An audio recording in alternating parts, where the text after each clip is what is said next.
I don't think it's fair to say dialogue has failed to produce any meaningful results in Zimbabwe.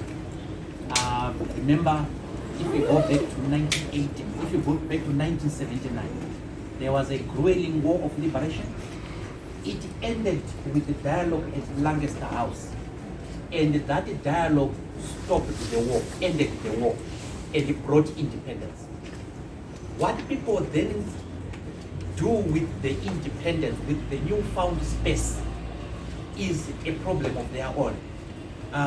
We had a nation that had a golden opportunity to start afresh, led by Robert Mugabe. He basically threw away the chance. And there was that bloodletting in Matabeleland, human rights abuses, corruption, and so on. That is irresponsibility of holding a space that you have been given. It's like just giving you an example of a football game. I give you a through pass, face to face with the keeper. You blow it across the bar, right? That's not my fault. I have created space. I have created an opportunity for you to score.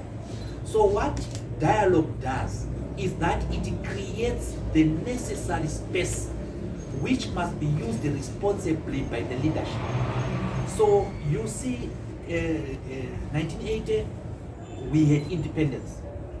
1987, there was bloodletting in Matabeleland. Human rights abuses were happening in Matabeleland. The dialogue ended that. Of course, you then had a situation where one party dominated another party. That's the negative part of it. But the peace that came, the relative peace that came, is a positive development. Then you go to 2008. It is fair to say that during the GNU, the life of the Zimbabwean person went for the better. And in fact, the economy stabilized. There was a relative peace. We actually wrote a constitution. There were certain negative things that happened. That is a failure to utilize the political space. And I think that the political parties are wiser now. The MDC, if it was to go into dialogue, knows certain pitfalls that it must not fall into.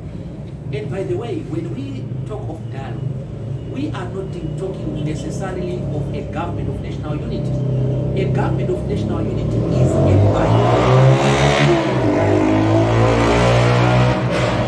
of the MDC is to have dialogue so that we have key social, political, and economic reforms.